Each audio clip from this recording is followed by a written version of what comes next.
Hey, Rebel Bankers. This is your host, Chris Noggle, and welcome back to the show. I'm joined with a good friend of mine, actually from my hometown, close. He's from Rochester. It's about a 45-minute hike down the thruway, but very excited to have this hometown rock star on the podcast to tell you about his story. His name's Dan Brault, and House Buyers Club is one of his companies. He's got a bunch of companies that we're going to talk about. Before we get into Dan's story, folks, I want to talk about your journey. I want to talk about your journey to becoming a Rebel banker. That journey is always going to begin many different ways for each of you. But most of you are on a journey to seek knowledge, to learn the truth, to figure out how this whole thing works. But too many of you will stop right there with knowledge. You will never take the most important step, and that is the step where knowledge actually gets put into motion. You actually take action on what you're learning. Those are the people that will make it. The people that actually do something with this knowledge are the ones that will make it to be the greats, to be the legends, to be the ones that you look up to now. You need to be there. And to get there, you got to stop believing that knowledge is power, because that's bullshit. Knowledge is not power. It's the application of knowledge, and I'm going to prove it. I want to see how many action takers we have on this podcast episode, and here's how we're going to do it. I'm going to give you something for free, but you have to take action. I'm going to give you either one of my books for free. You can get The Private Money Guide or Mapping Out the Millionaire Mystery. You can have either one, and all you need to do is take action. And here's what you do. You go to chrisnoggle.com, one swipe up on that finger. I made it really easy for you, and you click free book. And then you actually take action and buy the book. And you know what? I'm not paying the shipping to your house, so that's on you. You want to show me you're an action taker? Take action right now. Dan, thank you so much for joining me, and we got a lot to talk about today. So tell everybody, what do you do, man? What is House Buyers Club and all your other companies? Let's talk about your businesses. Yeah, Chris. Well, first, let me say thanks for having me on. Super happy to be here. Any value that I can provide people through the struggles I've had, my failures, and lessons along the way. I'm an open book, so I got a lot of help along the way. So if I can help anyone through this process, that's what I'm here to do. Fantastic. I'm a family man from upstate New York. Have a young family, wife and two young kids. I have a 2.5-year-old daughter and a 5-month-old son, a couple of dogs, and I'm an entrepreneur at heart. Started real estate investing about 5 years ago. Started acquiring a few rental properties, doing some flips. First few flips, did those on my own. Did all the work, would never do that again, but learned a lot.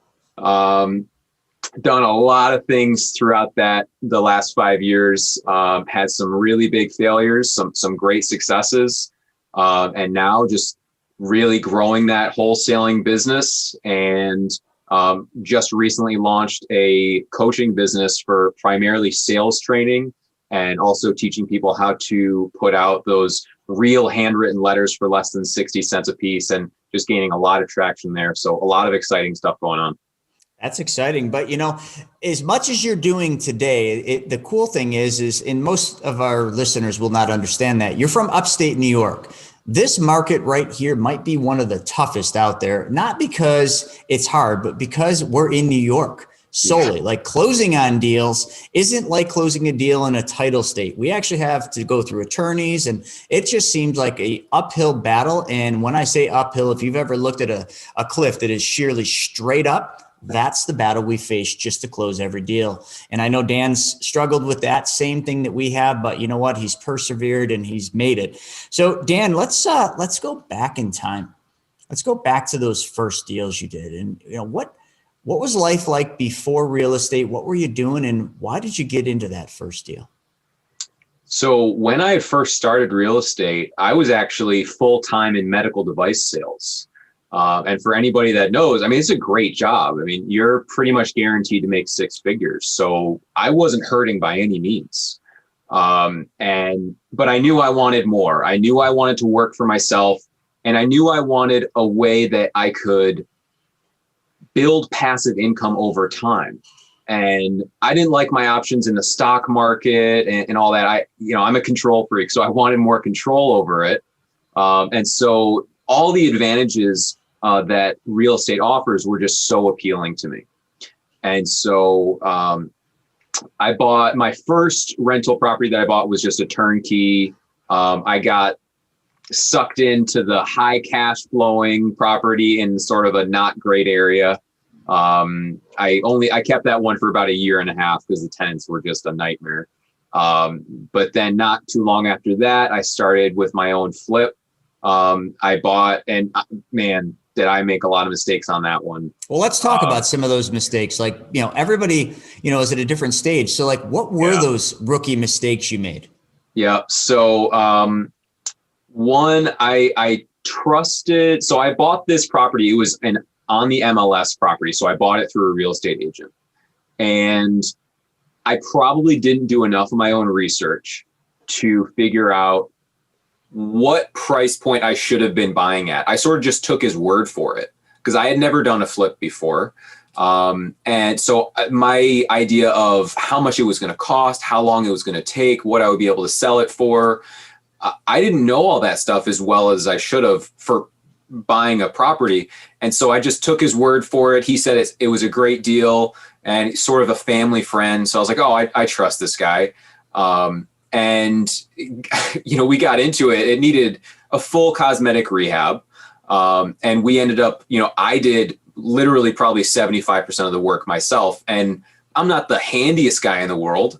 So a lot of YouTube, a lot of mistakes. But probably some of the bigger mistakes I made was trying to go cheap on certain things. And in the end, that actually ended up being more expensive because then buyers see something, they're not happy with it. We either have to redo something again, or it lowers the purchase price. So a lot of times being cheap is actually more expensive than just investing what you should right up at front. And then you actually get the return that you should get. So that was a big mistake. And just not really doing the proper research or seeking the proper guidance, because the realtor, I'm sure he was trying to look out for me, but he was also looking for a commission as well. So looking back, I would probably have an experienced investor walk you through that first deal, help you out, help you with the numbers and figuring out what's realistic and being really conservative. Because I think you and me are probably a lot alike in that tend to be really optimistic and we want to go hard and fast, and our timelines are always shorter in our mind than they end up actually being in reality. I would agree. So a lot of mistakes. I think we broke even on that one. But that was only because literally I did like all the work myself. If I hired contractors, I would have lost a lot of money. That's interesting. And that story is very similar to a lot of people that start in this business. They make a lot of those mistakes. They go cheap because they think, that'll save on my budget, but it ends up hurting them in the end. Or, the big thing you said there that I think is a huge takeaway is you bought on the MLS, which is what a lot of people do. It's the path of least resistance. You believe the realtor, maybe you got, brought into it because it said foreclosure or something, and you didn't buy it right. And that's usually a big part of the problem is not buying the property right. So let's keep going. What was next after that one? So after that, I decided, I'm never doing that again. I'm not going to do the work all on my own again. I need to hire a crew. So I was actually really fortunate. I was able to, through some connections, find a contractor who had some friends that were all contractors. And so pretty quickly I had a crew of like 6 guys. And through those guys, they were able to do pretty much everything. So not that I scaled up to a huge volume, but we started doing a bunch of flips. We would get them done in about a month and a half, 2 months, depending on how much work they needed, but they could literally do anything in the house. And so I was, tackling bigger and bigger jobs, mostly doing flips, kept some of them as rentals and did the BRRRR strategy. For any of your listeners that aren't familiar with that, it's where you buy it at a discounted price, you fix it up, and then you get it reappraised after it's fixed up. And then because of the new value after you fix it up, it's worth so much more. And if you did that right, if you bought it right, then the loan that you're able to take out on the refinance is either at the 80% of that total loan to value amount. That 80% is hopefully either equal to or more than all of the money you've put into it. And so what I was able to do was actually get these rental properties, and after refinancing them out, I was able to walk away with money. So not only did I now have a cash flowing rental property, but I actually made money, about $20,000 on each of them I made in the process. And so I did that on a few properties, and I love that strategy because it's like you're getting the money you would get on a flip, but it's faster because you're getting a renter in there, and you can get a renter in right away. They don't have to go through the whole mortgage process. So you can start cash flowing right away, and you get that long-term cash flow and all those long-term tax benefits like depreciation and all that stuff that you wouldn't get on a flip. And the other amazing thing is that some of your listeners might know about, that's awesome, is that money that you get to walk away with on the refinance, it's a loan. So you're not paying taxes on that like you would on the money you make on a flip. And so, yes, you're paying interest on it because of the interest rate on the loan, but that's very different than the personal income tax that you would pay on the money you take out from a flip.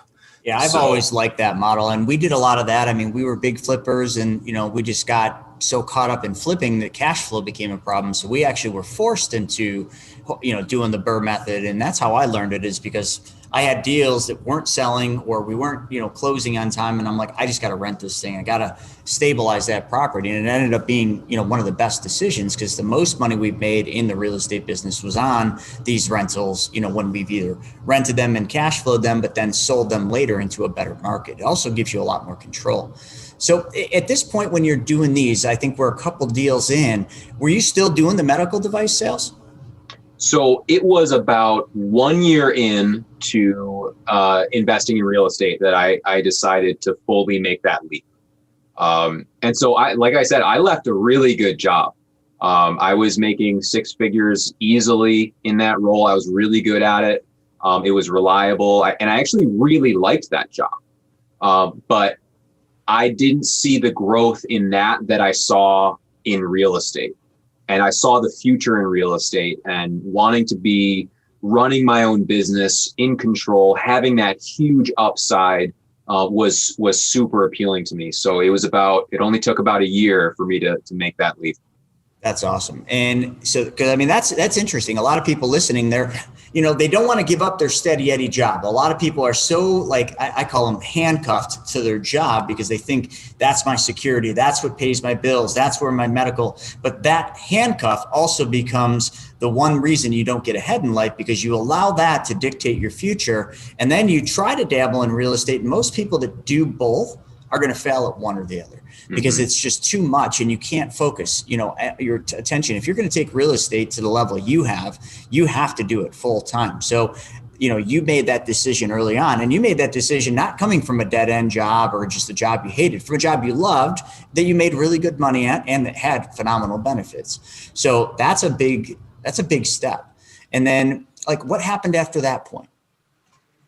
So after that, being an ambitious guy, I started just wanting to take on bigger projects. I wanted to take on more higher priced stuff. And then I went a lot bigger and took on a historic luxury property. Historic was a mistake. Yeah, you notice I just leaned back in my chair, crossed my arms. I know where this one's going. Yeah, historic was a big mistake. So this one, amazing property, really cool, truly a one-of-a-kind building. It was a complete conversion. It was never a single family home. It was a schoolhouse originally, and then it was a Masonic temple. And then we converted it to a single family home. Well, to even get started at all, it was 6 months worth of meetings. I had to go to the town boards and present for 6 months to even get my plans approved. Because there's anything that's in a historic district or is a historic property, you have to get approval for pretty much anything you're doing. And you have to go through the Historic Preservation Board and the Planning Board. And there's all these reviews, and the neighbors will come in and submit their comments, and you have to defend it. It was a lot of work. I probably put together, I think it was 350 pages of documentation and evidence supporting my plans. And so it was, I mean, right off the bat, it was a lot of work and super extensive and very time consuming. That already sounds like not very fun. Carry costs for 6 months before you can even get off the ground, and then having to play by all their rules once you did get off the ground. It was a lot. So how did that one all work out in the end? So it's in Rochester. It's this really nice part of town, very, very desirable. But being that it was a very unique property, very hard to run comps on it. And so finding out what that final value would be was it was a best guess. It wasn't, we said, all right, well, here are some other similar properties that are also unique, and here's the price point that they're at. And so we all thought it would sell for this big number. We had this room of intelligent people who had experience in real estate that all thought it would sell for about that much. And then we had the plans on how much it would cost to renovate it. And man, that year, it took a year, was the most stressful year of my life. I mean, I was over my head. I went way too big. I mean, we had to rebuild the entire house except for the exterior cobblestone. We reframed every single floor, wall, and ceiling. We had to replace every window with real mahogany windows with original glass. There were, I think, 28 windows. Each one of those cost $3,000. I mean, and we didn't plan for that. So now suddenly there's this $80,000 window bill that we didn't expect. There was a $25,000 asbestos abatement bill that we didn't expect. That set us back about 2 weeks again. Couldn't do any work during that period of time. I mean, it was just like one thing after another. And suddenly the budget I ended up spending $600,000 on just the renovation. That doesn't even include the purchase price or carrying or anything else. It was $600,000 on the renovation. It was insane. And the level of stress, because I had a sales background, and now I was managing this huge job, this complete rebuild. And I was just having to trust these contractors that they knew exactly what to do, that they were telling me the truth, and that things were going to take as long as they said, and stuff was going to cost. And all of it was off. And it was just, I felt at a huge disadvantage because I didn't know as much as I needed to know on this project. So I felt completely out of control. And so during this time, I mean, as it kept going on, it kept taking longer and longer, and the budget was just so out of control. I had to take out more loans just to finish the job. And were they private money loans, hard money loans? Yeah. So thankfully I had some money borrowed from family, and then I had to get the rest. I had some hard money loans, which can be extremely expensive. Oh yeah. You're paying, around here is pretty typical to pay 12% and 2 points. I was able to get a little bit better. I was at 11 and 1 or 11 and 2, but still super expensive when you're borrowing that amount of money. So I think in just the interest payments each month, it was super expensive. And I mean, that alone was stressful. And there was a point where I asked my family if I could just hold off on the loan payments until it was done, because it was getting unmanageable. And I mean, during all this, I was barely sleeping. I was going to the doctor because I had formed an ulcer. Like, I had real digestive issues. They thought that I had Crohn's disease for a while because my digestional issues were so bad. And I had to eat a super bland diet. It got really bad. And they had you pegged for Crohn's disease? Yeah, that's how bad it was. Man, you should have just let them know that you just had bad flip disease. Yeah. It got even worse because pretty much as that job was wrapping up, I started a development company. We were going to be developing new communities of rental properties that we were going to keep. And so I bought all the machinery, big machines. We had a crew of 7 full-time guys and then all our subs. And we were running that. I had a guy running those jobs, running the crews. And he was not at all who I thought he was. And he completely mismanaged all of his responsibilities. And I take blame for that. I mean, I trusted him too much. I was moving too quickly. I was trying to do too much at once.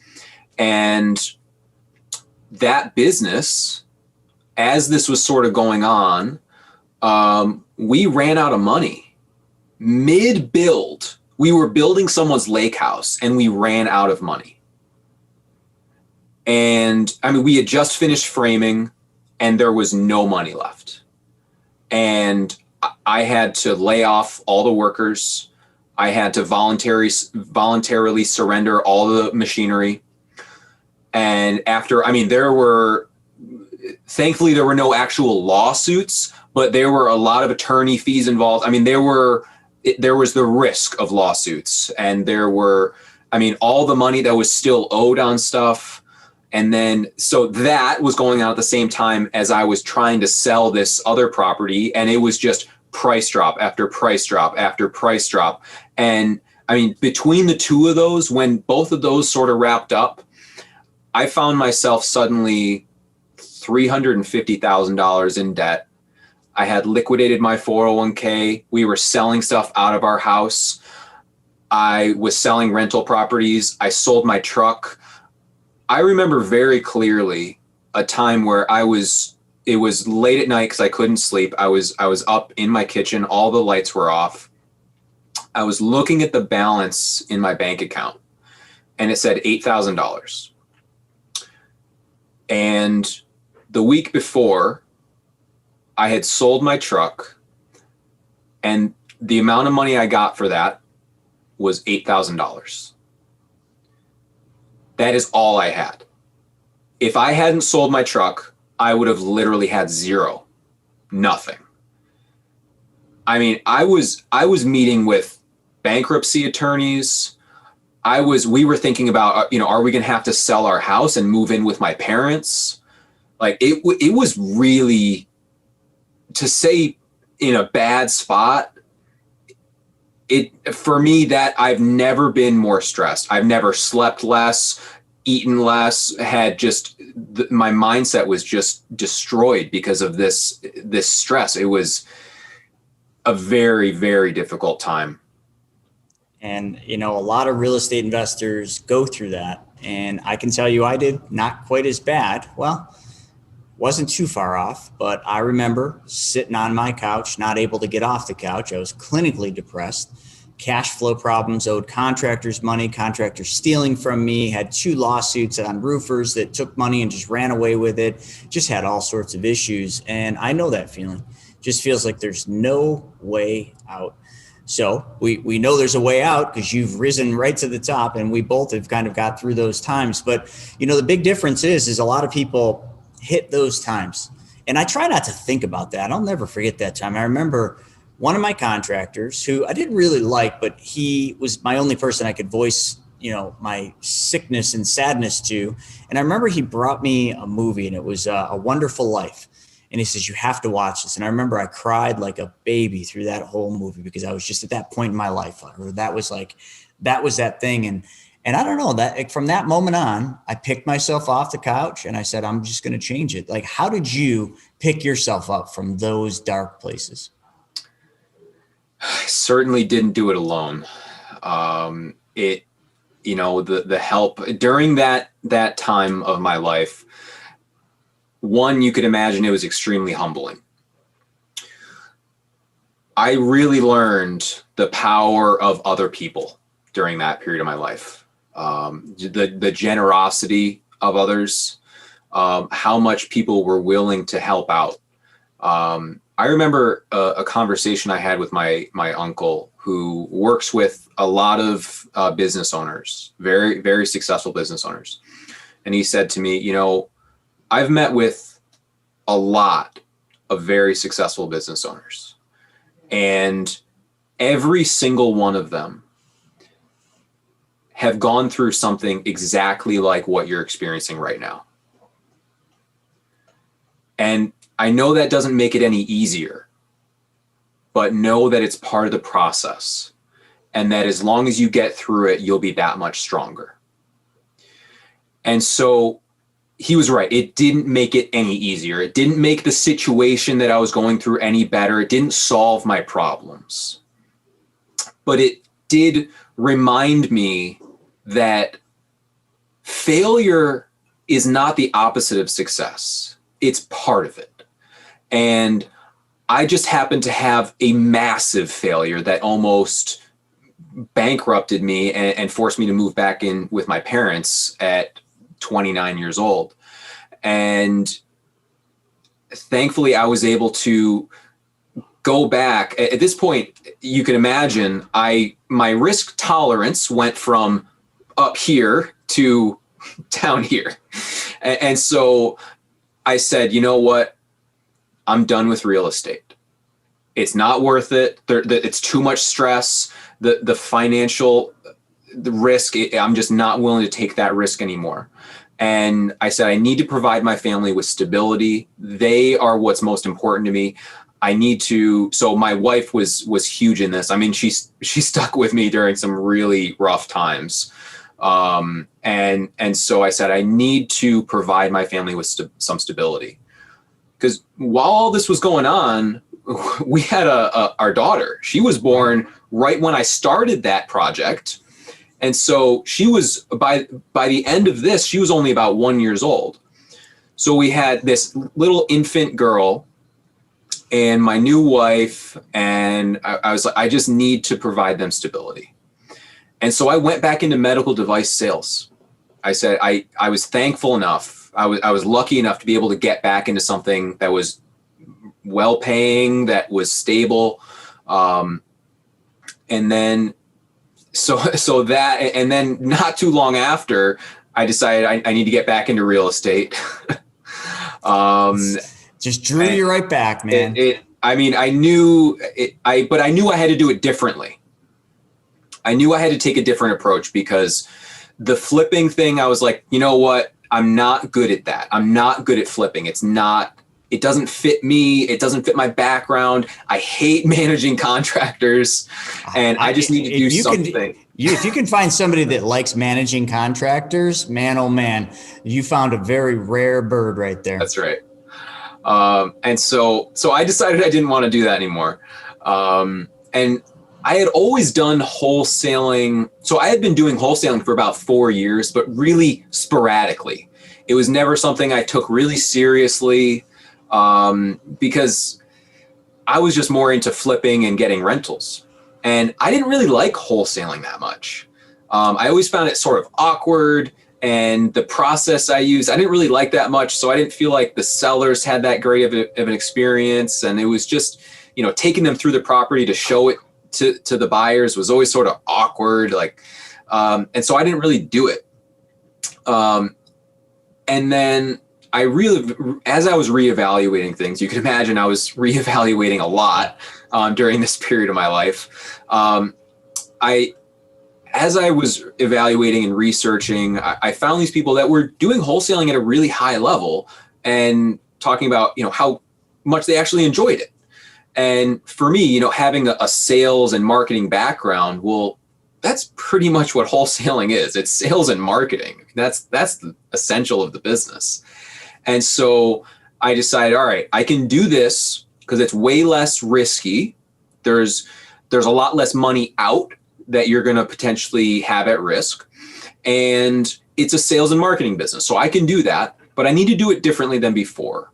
And so I went out, I got some coaching, I got educated, I improved my systems that I was using. And I mean, fast forward, in the first 7 months of full-time wholesaling, I was able to generate $500,000 in wholesale fees. And I mean, talk about a complete 180.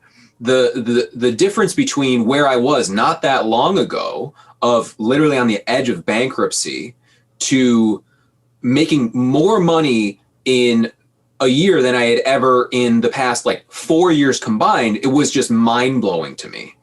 And it was, I mean, sometimes I still can't believe it. But it just goes to show, like, sometimes that one connection, that one coach, that one book, that one relationship or mentorship or mastermind can make all the difference. Absolutely. And for me, that was the case, and it just changed everything.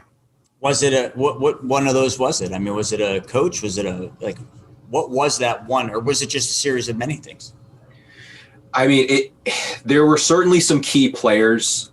So the real estate education that I got, I joined the Real Estate Disruptors coaching program, and that really helped me to solidify some of my systems. After that, I mean, I've created so many relationships since then, and I try to be like a sponge, and I see these people that are doing really well, and I just share with them my journey. I tell them where I've been and where I want to go. And I tell them, look, I know that the way I'm doing stuff now is not the best way to do things. I know that other people have had a ton of success and that there's a lot that I can learn. And what I've really found is that when you show up and you just are authentic and vulnerable, and you actually do what people tell you should do, and take their advice and show them that you're acting on it, they will keep helping you. They will pour into you, because oftentimes they'll see a version of themselves in you, because they see, I was there once and there was someone that helped me at that point, and they want to do that too. And so, I mean, if I just look at the relationships that I have now compared to the relationships I had 1, 2, 3 years ago, I mean, it's not even close. They say, you're the average of the 5 people with whom you spend the most time, whether it's, your relationships, your income, your happiness, your fitness level, whatever. I mean, that is so true, because as my relationships have escalated, so has everything else in my life. That's awesome, man. That's a big takeaway for all the listeners right there. I mean, you've had a similar roller coaster that I did. And it's as much as I know it's hard for you to talk about those hard times, but it's good for me to hear it, because sometimes we do feel like we're on a little island, and I'm sure you felt like that. And I felt like that. I feel like we're the only one on this little island, and it's all this pain and suffering we're going through. It's just us, and everybody else is having success. But when you mentioned that, the success wasn't the opposite of, or the failures weren't the opposite of success, they were just part of it. That is the absolute truth.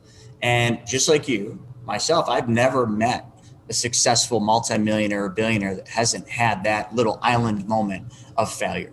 And that's the biggest thing it's the biggest piece of advice you can almost give to people, but it's the hardest piece of advice to help them understand, because when they're in that moment, they are truly on that island, whether it's an eating disorder, i.e. a house flipping disorder, or whatever it is, or depression or anything.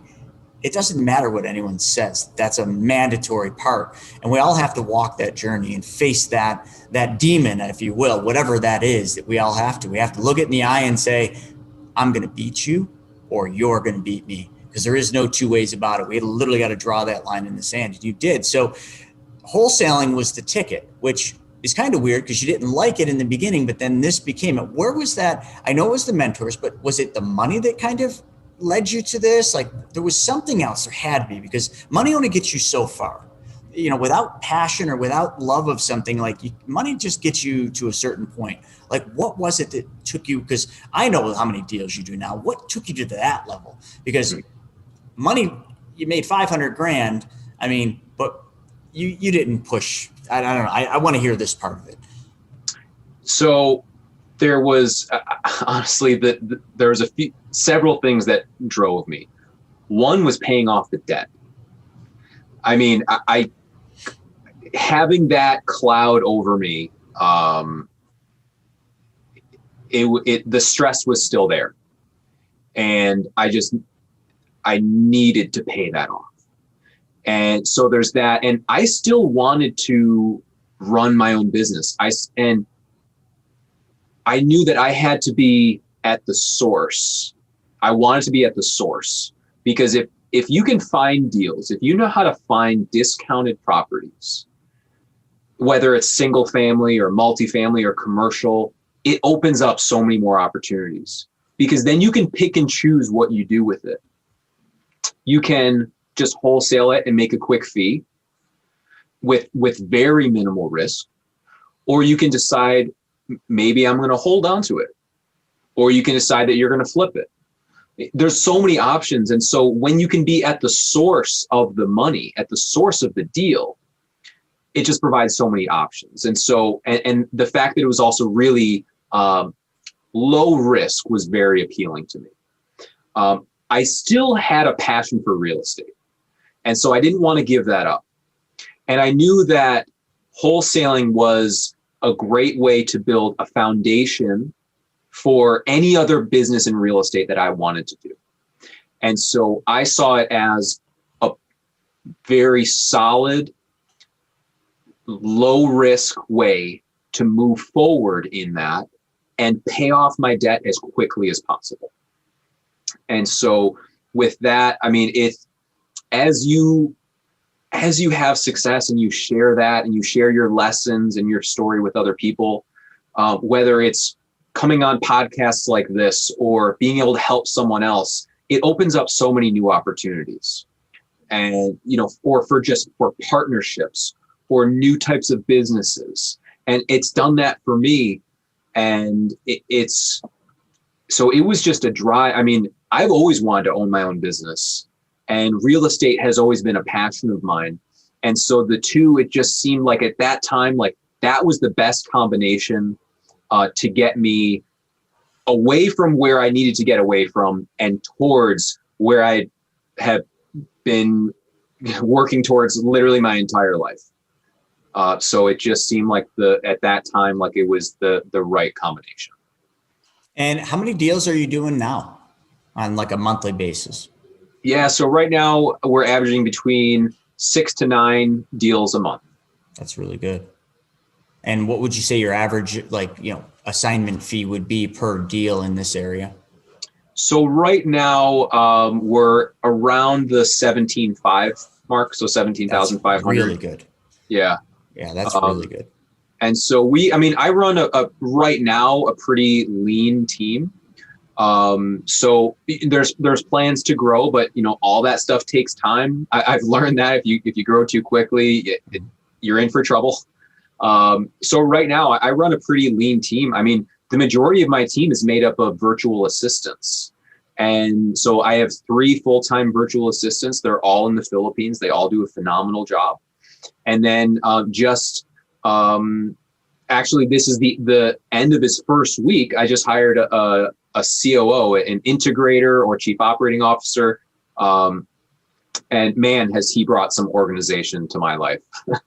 That's awesome. So a pretty small team. I mean, I'm still doing acquisitions and dispositions at this point, which, it's good and bad. I'm very busy, but we're running at around 80% profit margin. And so is that with the new hire too? 80% with the new hire? It'll go down a little bit with him. but it's still, I mean, we'll still be in the 70s. Wow, that's really good. That's really good. So what's next then? Are you just going to keep pumping up the wholesaling business? I mean, what do you see in the future coming? Because I mean, we're at this crazy period of time right now. The stock market's booming, like economy's booming. Well, not really, but that's what they want you to believe. Real estate's definitely in this. Well, I don't know. You can call it whatever you want. I see a bubble. So what's next? Like, what does Dan do into this new frontier, if you will? Mm-hmm. So one of the main reasons I brought on this COO is to help grow this thing. So I'm looking to, my goal by the fourth quarter of this year is to be doing 24 deals a month. And so we're looking to scale significantly. And that's just this year. So within a few years, be doing significantly more than that in multiple markets. But right now, what we're really focusing on is getting all of our systems down. We have that franchise model that we can just plug and play into different markets. And then because I've been sharing this story, because I've had all this success and the sales background and a huge background in personal development, for anyone that checks out my Instagram, you'll see I had put a post up recently of Tony Robbins holding me up when I was about 3 years old. And this giant smile on my face. And so, I mean, my dad used to own a Tony Robbins franchise. And so like personal development has just been part of my life as long as I can remember. So with all of that stuff mixed in, I've had a lot of people reaching out to me, asking for mentorships, for coaching, for training. And so two of the things I mentioned, like I'm doing the sales training, where I'm teaching people how to turn those leads into signed contracts, and doing that at a rate. I mean, I personally, my closing rate is double what the industry average is. And so, I want to share that with other people because I've been in massive struggle. I've had really hard times, and I know there are other people going through that now, or people that just want to get to that next level in their business. And I want to help people do that. It gets me going. I love seeing people send me messages saying how much this is helping, how much they're loving it, all the new deals they're doing because of it. And that really gets me going. So doing that, and then this other course that I'm going to be launching in the next few weeks that really I had never created out of plans to sell it. But I had set up this system in my own business where we're pumping out real handwritten letters by real people, 100% authentic handwritten letters, everything handwritten for less than 60 cents a piece out the door, all costs included, everything. And that's just a system that I had set up through some trial and error. And I started telling people about it because they were asking what sort of marketing I did. And after that, I mean, I have the wait list for that course is massive. So I'm teaching people exactly the system that I'm using to get out letters for 55 to 60 cents a piece. And these are handwritten letters. Yep. And are you handwriting them? Oh no, I don't have time for that. I know. I knew the answer. I just wanted everybody to hear that you're not doing it. No. This is a fully automated system. I mean, it can be as hands off as you want. If you want to be more involved, you can, but I do not spend all day writing letters. So it's fully automated. I mean, I didn't realize what I was creating at the time. But apparently there's a huge demand for it because, I mean, the return on investment for handwritten letters is like 300% higher than anything else you can get out there on the market. For that price, for 55 to 60 cents a piece per handwritten letter, if you were to go to any other company who's creating either printed letters or they do robot handwritten or robot written, or it's printed handwritten fonts, like anything like that, the least it'll cost is $1.71 a letter. I remember that. but the average is you'll probably be more in like the 250 to 275 range. If you want actual handwritten letters, you're probably paying close to $4 a letter. So we're able to do that for 55 to 60 cents. And so the demand for that has been massive. Really excited to be launching that in the next few weeks, and really, working to ramp up my coaching programs, focusing on the sales stuff, because that's where I feel like I add the most value. And I mean, just after the first lesson, we just started a new course this past week. And one of the guys said he was 15 minutes late because it was a live call. And he said, I was 15 minutes late and I already got my money's worth in the first session. And there's 6 live sessions. And he said, solid gold. So, I mean, that just gets me going. Like the fact that people are getting that much value out of it. I love hearing that stuff because I want to see people win. Yeah, that's fantastic. And I mean, the handwritten letters, and I'll just speak to the audience, and you know it already, but, put yourself in the shoes of the seller, right? I get letters all the time, people wanting to buy my house, one of my houses that I have. And, a lot of them right from the envelope, when you look at it, you're like, oh, this is a sales thing. Most of those, I literally tear them up. I don't even read what's in them. But then every once in a while, I'll get one that'll kind of look handwritten. I'm like, all right, what's in? Because what are you thinking when you get a handwritten letter? You're thinking a check. If you're any kind of a real estate investor, handwritten letters mean rent checks. That's all they mean to me. So of course I open it. And then when I pull it out and it is truly a handwritten letter, and I'll look at it, I'll hold it up to the light and I'll be like, wow, somebody actually wrote this. Like, I will take it serious and I probably will call that person. I'm not interested in selling at all, but I'm still going to call because I'm impressed. Yeah. It goes so far. People don't give it credit, but you're right. Most people wouldn't, because at $2 a letter, it's a very hard cost to swallow if you don't get results. But at 50 to 60 cents of where you're at, that's incredible. Like that's awesome. And anyone listening, if you're in this business and you're looking to do that, I mean, you guys got to look Dan up on that. And Dan, as we kind of get to the end here, like what would you say was during this entire journey? You talked a lot about your internal struggles, all the things you were going through internally, but what was your biggest external struggle during this? All of this, it was humiliating almost. I mean, I had these big goals that, I mean, I've been working on myself for so long, and I had all this success leading up to that. And so there was just a period of like having to rethink what I was doing. So that, I mean, it threw me for a little while. I mean, if it weren't for my background in personal development and the success routines that I use every single day, that unfortunately for a while I had broken from those routines because I was so out of my element, and so I was just out. I was so different mentally for a little while than where I normally am. And so, I mean, that was a huge struggle for me. I didn't want to talk about it. I didn't want to tell people about it. That was really difficult for a while to want to mention anything about real estate, to want to talk about that company, that flip. I mean, it was really painful. And I mean, I would say, so the things that got me out of it were, other people getting back into those habits of, every morning I wake up, and literally every night when I go to bed, it just automatically triggers me because I've been doing it for so long. But I wake up, and so I wake up at 4 a.m.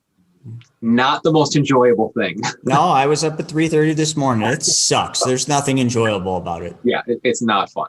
But it's that first 60 seconds. I found that if you can stay awake for 60 seconds, you actually get up and out of bed, you can stay up. I feel like I'm a little bit longer than that because I have to make it to the kitchen and start the coffee before I'm even like thinking like I can make this. But I find, like, first thing when I wake up, I say, I got this. And then I go through some empowering questions that just make me start to feel good. What am I grateful for? Mm-hmm. And actually answer that question. Don't just like, oh, my family, and then go to that. No. What about that makes you feel grateful? And you actually provide yourself a real good answer. And how does that make me feel? And so you ask those two follow-up questions for each of those questions. So what am I grateful for? What am I happy about? What am I excited about? Why is today going to be great? You ask yourself these good questions, and it completely changes your day. Because whether people realize it or not, when you wake up, you're already asking yourself questions. Oh, why do I have to get up so early? Why is it so cold out? Why do I have to go to work? Why do I have to get dressed? Why do I have to put makeup on? Why do I have to, whatever it is, whoever you are, you're asking yourself questions as you wake up all throughout the day. But that first hour of the day is so important. It sets the tone for the rest of the day. So if you wake up and the first thing you do is you start checking your email, that's a bad start. Yeah. Because a lot of times when you open up those emails, there's someone's telling you about a problem or an issue or something unexpected. And now your mind's going that way. Take control of your morning and ask yourself those really good questions. I mean, it's a really simple thing. And because it's so simple, a lot of people don't do it. It's one of those easy to do, easy not to do type things. But sometimes it's those little things that make all the difference. Because then when it becomes a habit and you start reprogramming your mind so that when you wake up, you start feeling good because you're asking yourself these good questions. And so now you associate waking up with feeling good, and you're okay with waking up early. And so it's little changes like that that sort of thing got me through those really tough times. That sort of thing gets me up at 4:00 every day, even though I wish I could sleep till 8. It's those sort of things that I think, and make all the difference. Every morning, when I get up, the very first thing I do is I get down on my knees and I thank God for the day. I mean, being grateful, gratitude is the single best way to start, because it is, you're taking it off of you and you're putting it, you're basically thanking someone or something else for what's happening. And gratitude's massive. I mean, we don't give it enough. And, it's kind of interesting. It's kind of quiet, really taking in what you just said. And folks, I want you to pay attention to what I'm going to say here. Dan, is going to be, if he's not already, he's going to be a phenomenal, well-known coach, because coaching is more than just teaching you and showing you what to do and how to do it.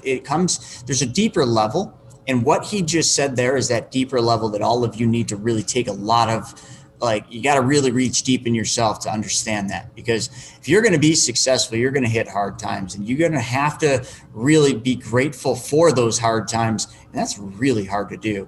And if you can't do it yourself, you're going to need a good coach. You're going to need someone to show you how to do this. Maybe Dan's that, maybe he's not. Maybe Tony Robbins is that guy, but you can see greatness when you hear somebody talk, because they take greatness and they give that greatness. They don't give it, but they drive that greatness out of gratitude for something or someone else. Or, in Dan's case, he'd basically just ask himself, what am I grateful for? And he basically starts his days that way.